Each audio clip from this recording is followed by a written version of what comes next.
Hello students, आज हम समझेंगे अकाउंटिंग इक्वेशन जो कि है आपका चैप्टर 5। अकाउंटिंग इक्वेशन कहती है कि भाई आपकी जो भी एसेट होगी, जितनी भी एसेट्स होंगी आपकी फर्म में, वो आपकी कैपिटल और आपकी लायबिलिटीज के बराबर रहेंगी। इट मीन्स ये एक तरीके से आप इसको एक तराजू समझ सकते हो कि all assets will be equal to capital plus liabilities. अगर ऐसा नहीं है आपकी फर्म में, अगर ऐसा नहीं चल रहा है, तो इट मीन्स कहीं ना कहीं कुछ ना कुछ गड़बड़ है, क्योंकि ये सब इक्वल आने चाहिए। अगर इसको हम देखें तो हम अब इसको तोड़ मरोड़ के कैसे भी लिख सकते हैं।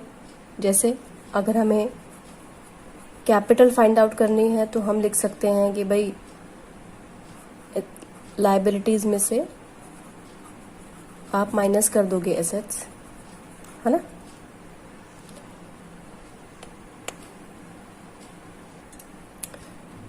और अगर हमें लायबिलिटीज निकालनी है तो यहां पे आप लिखोगे लायबिलिटीज और आप एसेट में से माइनस कर दोगे कैपिटल। तो ये चीजें तो इसमें से निकल के आ गई कि अब भाई आप ऐसे निकाल सकते हो। तो what is accounting equation? Accounting equation is a mathematical expression which shows that the assets and liabilities of the firm are equal, और ये इक्वल होनी चाहिए। जैसे मानो कि मैंने 1000 रुपये से अपना बिजनेस शुरू किया, मैंने अपना बिजनेस शुरू किया 1000 रुपीज से, ठीक है। अब इस 1000 रुपये में मैंने 1000 रुपये से मेरी बात नहीं बनी और मैंने 500 रुपये अपने फ्रेंड से ले लिए, ठीक है। तो टोटल मेरे पास कितने पैसे हो गए? 1500, ठीक है। इस 1500 में से मैंने कैश रखा अपने पास 500 और 1000 रुपये का मैं ले आई अपना रॉ मटेरियल,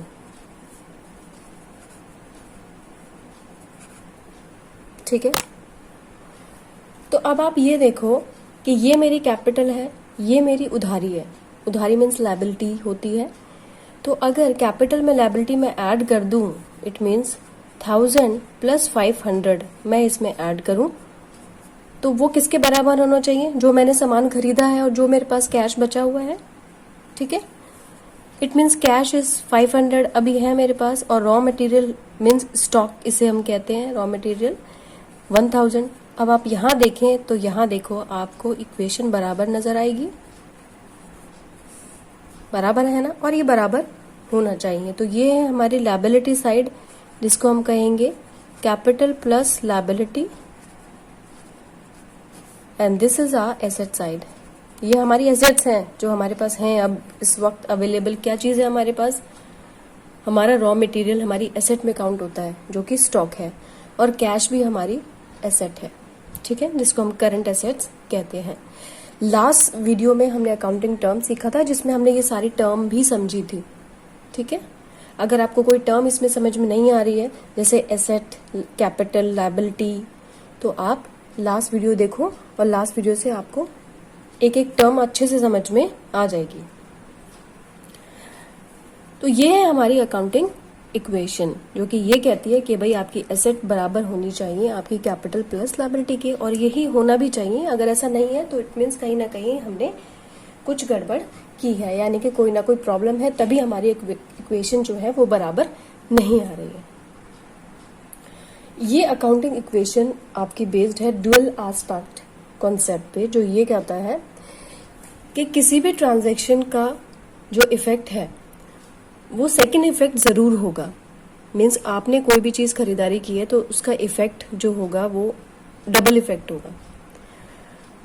जैसे आपने यहां पे अगर हम लें तो यहां पे हमने रॉ मटेरियल लिया, रॉ मटेरियल तो आपने यहां ले लिया, 1000 का रॉ मटेरियल आ गया आपका, लेकिन इसका इफेक्ट क्या हुआ? ये चीज तो आ गई आपके पास, लेकिन इसका इफेक्ट ये हुआ कि हमारा कैश कम हो गया, जबकि हमारे पास 1500 रुपीज थे और हमारी अब कैश कितना रह गया?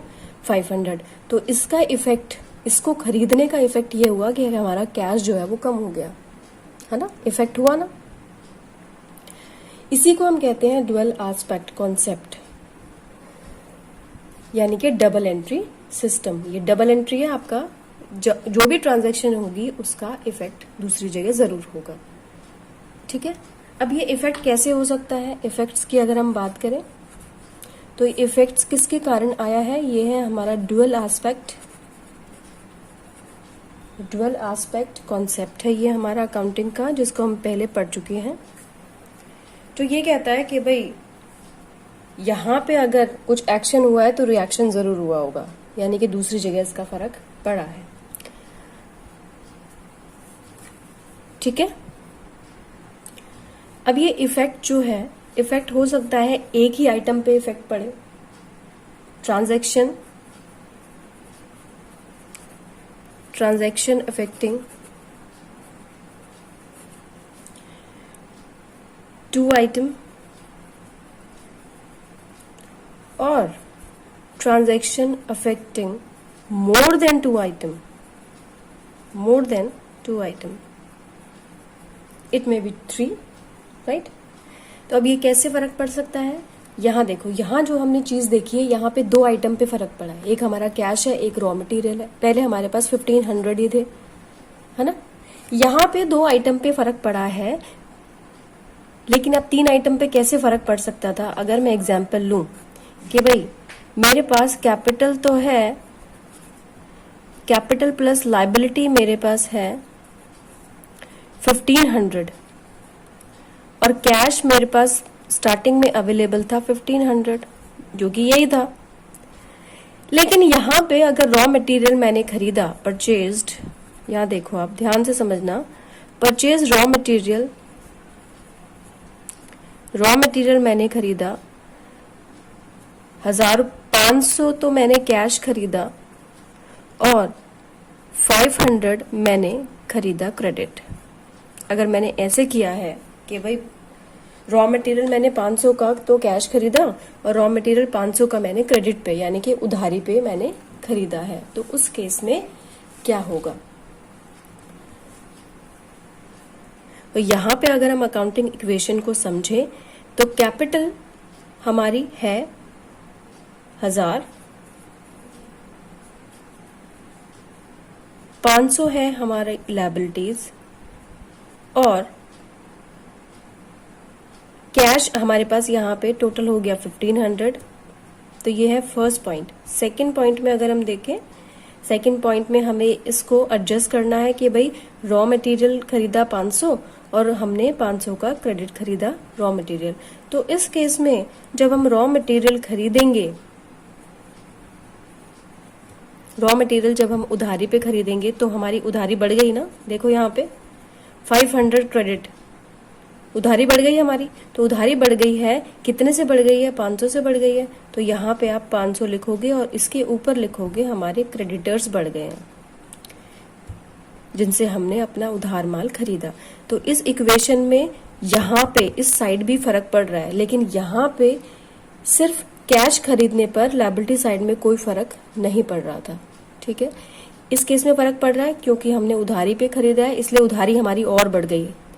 1000 प्लस 500 क्रेडिटर हमारे बढ़ गए हैं। अब इस इक्वेशन में देखते हैं भाई इस इक्वेशन में क्या हुआ। इस इक्वेशन में क्या हुआ है, हमारा सिर्फ कैश कम हुआ है 500। तो यहां पे हम 1500 में से, जो ये हमारा कैश था, इस कैश में से ये जो हमारी कैपिटल थी, कैपिटल जो हमने लगाई थी स्टार्टिंग में और उधारी का जो लिया था, टोटल कैश हमारे पास 1500 था, लेकिन अब सिर्फ 500 ही कम हो रहा है। तो यहाँ पे कैश हमारे पास 1000 अवेलेबल है। ठीक है, और हमारा जो स्टॉक है, हमारा जो यहाँ पे स्टॉक है, कितने से बढ़ा? 500 ये और 500 ये। बेशक वो उधारी से बढ़ा है, लेकिन टोटल तो स्टॉक जो हमारा बढ़ा है वो कितना बढ़ा है? 1000 ही बढ़ा है ना। तो यहाँ एक अकाउंटिंग इक्वेशन को अगर हम देखें तो आप देखोगे कि यहाँ पर भी 2000 है और यहाँ पर भी 2000 है। आई बात समझ में? तो अकाउंटिंग इक्वेशन हमेशा ही बराबर ही रहेगी। डिपेंड करता है आपकी ट्रांजैक्शन क्या है। ट्रांजैक्शन हो सकता है सिर्फ एसेट साइड को ही इफेक्ट करे, और हो सकता है कि दोनों साइड को इफेक्ट करे। इस केस में वो दोनों साइड को इफेक्ट कर रही है क्योंकि हमारे यहाँ पे क्रेडिटर्स बढ़ रहे हैं। लेकिन इस केस में जब हमने सिर्फ 1000 रुपए का टोटल रॉ मटेरियल कैश खरीदा तो उस केस में सिर्फ फर्क जो पड़ा वो इस तरफ पड़ा, इस तरफ नहीं पड़ा, क्योंकि लायबिलिटी हमारी कोई बड़ी नहीं है। सिर्फ यहाँ पे क्या हुआ, अलग अलग चीजें हो गई है। हमारा स्टॉक 1000 हो गया और कैश हमारा 500 रह गया। ठीक है, तो ये है डुअल एस्पेक्ट कॉन्सेप्ट। और ट्रांजैक्शन हो सकता है कि एक ही साइड को अफेक्ट करे, एसेट साइड, और ट्रांजैक्शन हो सकता है दोनों साइड को अफेक्ट करे, डिपेंड अपॉन द ट्रांजैक्शन। ठीक है, किस तरीके की ट्रांजैक्शन आपकी हुई है। अब हम समझेंगे कि अकाउंटिंग इक्वेशन का फॉर्मेट कैसे होता है, इसको तरीके से, सिस्टमैटिक तरीके से किस तरीके से लिखा जाता है और किस तरीके से इसका पूरा कंप्लीट फॉर्मेट बनाया जाता है। This is the format of your accounting equation. यहाँ सीरियल नंबर, यहाँ transactions, assets is equal to liabilities plus capital, ये ही इक्वेशन है हमारी। और जैसे जैसे आइटम हमारे आते जाएंगे वहां यहाँ पे हम आइटम को ऐड करते हुए जाएंगे, एसेट्स को बाइफरकेट करते जाएंगे। यहाँ पे हम लायबिलिटी और कैपिटल को बाइफरकेट करते जाएंगे। जैसे जैसे आइटम बढ़ते जाएंगे लायबिलिटीज ऐड होती जाएंगी, हम यहाँ पे लिखते जाएंगे। तो अभी क्वेश्चन ले लेते हैं। टीएस का क्वेश्चन है नंबर 1 क्वेश्चन। देखो आपकी स्क्रीन पे क्वेश्चन आ रहा है, what will be the effect of following on the accounting equation. Number 1, started business with cash 45,000। आप जब भी अकाउंटिंग इक्वेशन बनाओगे तो आप इस फॉर्मेट में ही बनाना, ठीक है, यानी कि हॉरिजॉन्टल फॉर्म में ही बनाना, जिससे कि आपकी अच्छे से क्लियर आ पाए और सारे आइटम भी अच्छे से आपके शो हो सके। तो started business with cash 45,000 as it is आपको यहां लिख देना है। Started business with cash, started business with cash 45,000 as it is आपको यहां लिख देना है। तो यहाँ पे कैश की बात हो गई है, इसका मतलब एसेट का फिर बाइफरकेट हो गया है।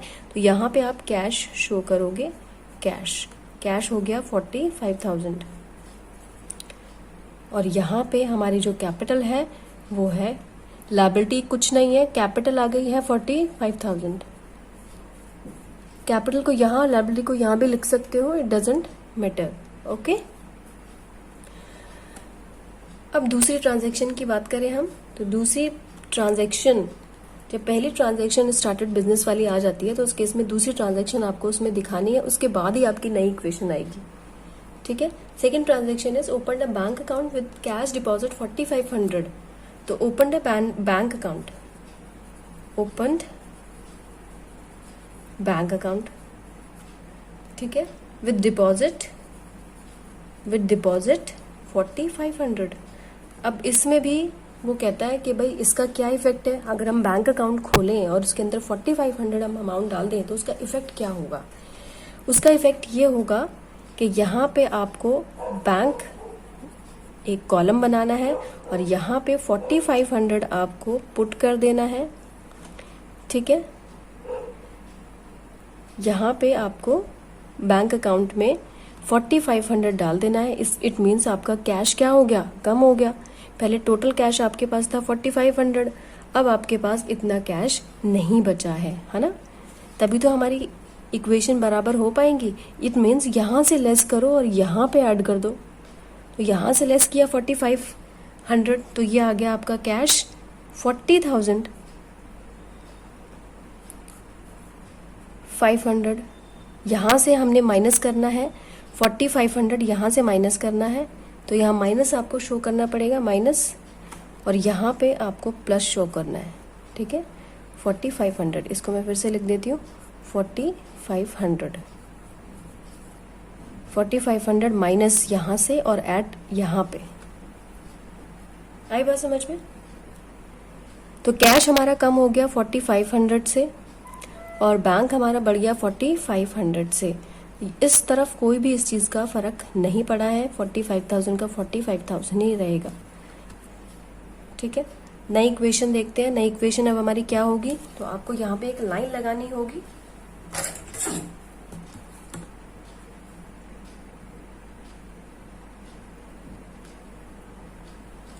माइनस को आप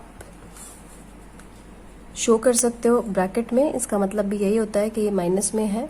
यहां पे आप लगाओगे लाइन इस तरीके से,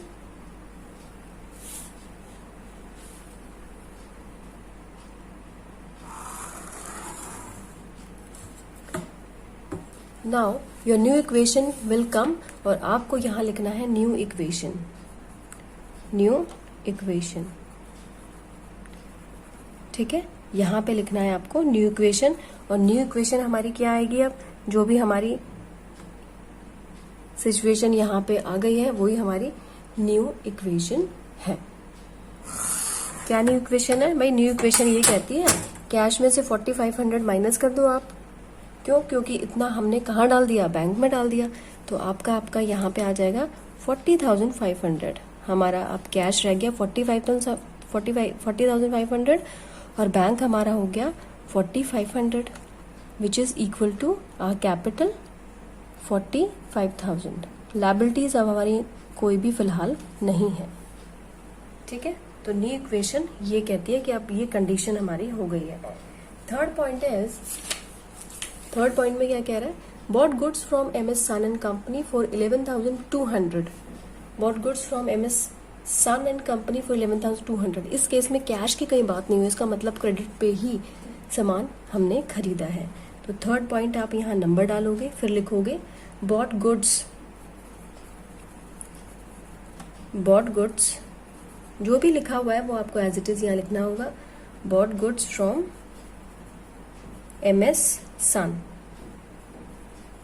ठीक है। 11,200, 11,200 का आपने सामान खरीदा है भाई, लेकिन उधारी पे। इट मीन्स यहाँ पे कोई फर्क नहीं पड़ेगा, यहाँ कोई फर्क नहीं पड़ेगा, क्योंकि कैश नहीं गया हमारा, बैंक नहीं गया। लेकिन यहाँ पे फर्क ये पड़ेगा एसेट साइड में कि हमारा स्टॉक यहाँ बढ़ गया है।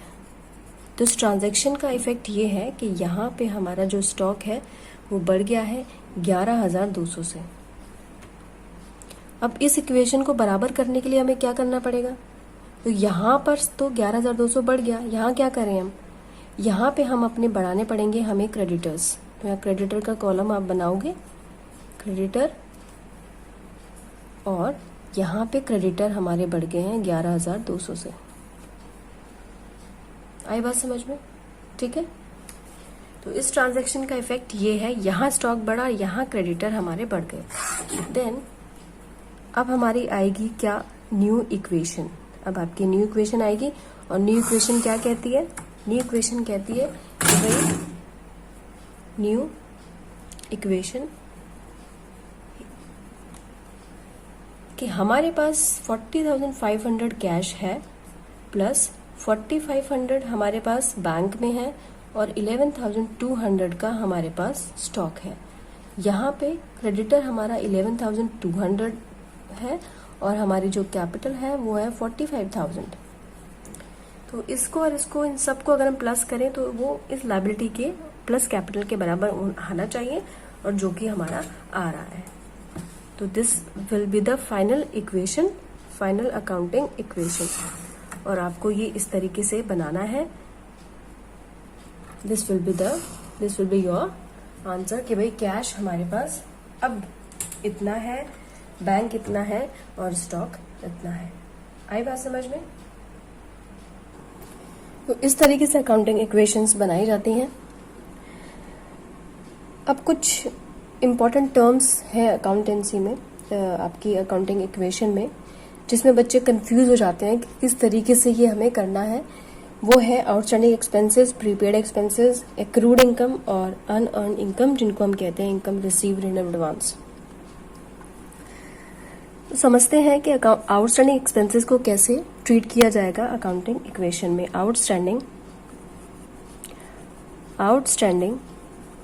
एक्सपेंसेस, तो सबसे पहले तो आप ये समझो कि आउटस्टैंडिंग एक्सपेंसेस क्या है। आउटस्टैंडिंग एक्सपेंसेस वो एक्सपेंसेस हैं जिनकी हमने सर्विसेज तो ले ली है लेकिन उनको हमने पे नहीं किया। जैसे रेंट आउटस्टैंडिंग हो गया, सैलरी आउटस्टैंडिंग हो गई, हमने पे नहीं की, हमें पे करनी है, तो ये हमारी लायबिलिटी है। तो इस केस में जब अकाउंटिंग इक्वेशंस बनाई जाती हैं तो यहाँ पे हम उनको कैसे शो करते हैं मैं आपको बता देती हूँ। ये हमारी एसेट साइड है, और ये हमारी लायबिलिटी साइड है, ठीक है। तो कोई ट्रांजैक्शन ऐसी है जिसमें आउटस्टैंडिंग एक्सपेंस की बात अगर वो कर रहा है तो उसमें आप क्या करोगे, क्योंकि आउटस्टैंडिंग एक्सपेंस एक तरीके से एक्सपेंस है और एक्सपेंस को आपको पे करना ही है, इसलिए आपकी उससे कैपिटल कम हो जाएगी, वो आपकी कैपिटल को रिड्यूस कर देगा। इसलिए आप अकाउंटिंग इक्वेशन में यहाँ पे नंबर 1 पॉइंट डाल के आउटस्टैंडिंग एक्सपेंसेस का कोई भी अगर आइटम है तो आप यहां से उसको करोगे माइनस। जैसे मैं आउटस्टैंडिंग सैलरी यहाँ पे ले लेती हूँ। आउटस्टैंडिंग सैलरी अगर आपकी है जो आपने पे नहीं की है तो आउटस्टैंडिंग सैलरी मैं यहाँ ले लेती हूँ और यहाँ पे मुझे माइनस करना होगा, यहाँ 100 ले लेती हूँ, यहाँ 100 और यहाँ पे मुझे एक और कॉलम बनाना होगा लायबिलिटी साइड में, जहाँ पे मैं ऐड कर दूंगी आउटस्टैंडिंग सैलरी, बाइफरकेट कर दूंगी लायबिलिटी साइड को आउटस्टैंडिंग सैलरी, ठीक है। और यहाँ पे भी मेरा आ जाएगा 100।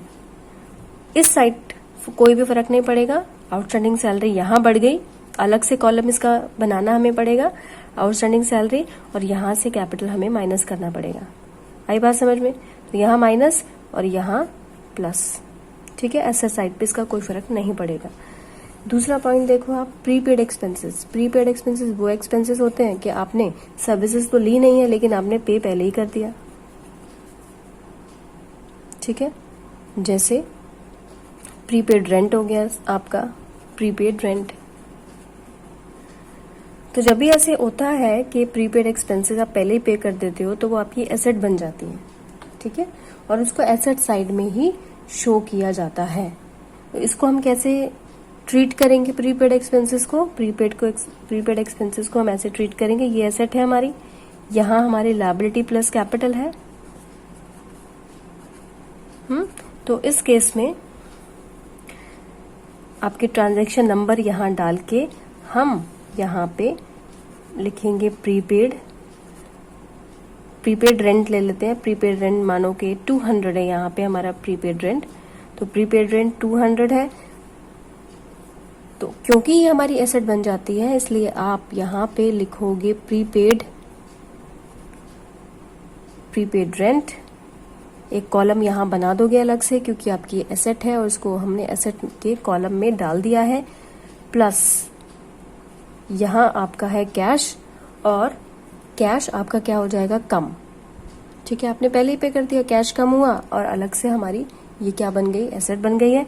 तो यहाँ पे आ जाएगा 200 और यहाँ पे आ जाएगा 200 माइनस में, यहाँ पे कोई भी फर्क नहीं पड़ेगा आपका, ठीक है। तो आउटस्टैंडिंग एक्सपेंसेस में लायबिलिटी साइड ही इफेक्ट होता है प्लस माइनस, प्रीपेड एक्सपेंसेस में एसेट साइड ही प्लस माइनस होता है। माइनस कैश हुआ, आपने पे कर दिया पहले ही और आपकी एसेट तैयार हो गई है प्रीपेड रेंट के नाम से, या फिर जो भी आइटम आपको गिवन होगा, ठीक है। Third point, accrued income.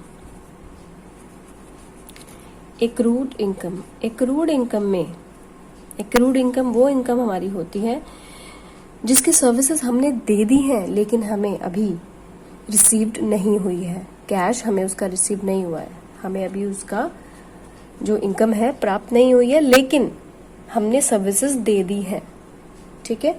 आई बात समझ में? तो इस केस में क्या होगा, क्योंकि ये हमारी इनकम है तो सीधी सी बात है कि ये हमारी इनकम को बढ़ाएगी, हमारी कैपिटल को बढ़ाएगी, तो कैपिटल में ये ऐड होगा, ठीक है, क्योंकि हमारा एक तरीके से कैपिटल बढ़ गई है इस केस में। और यहाँ पे हमें accrued income as asset treat की जाएगी क्योंकि हमारी एसेट है, हमें मिला नहीं है लेकिन मिलेगा, तो दिस इज आवर एसेट। तो इस केस में इफेक्ट क्या होगा, अगर हम इफेक्ट देखें तो इस केस में इफेक्ट होगा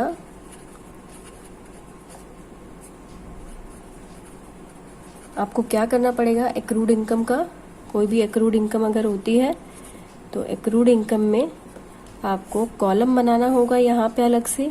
एक्रूड इंटरेस्ट ले लो, या तो एक्रूड इंटरेस्ट ले लो।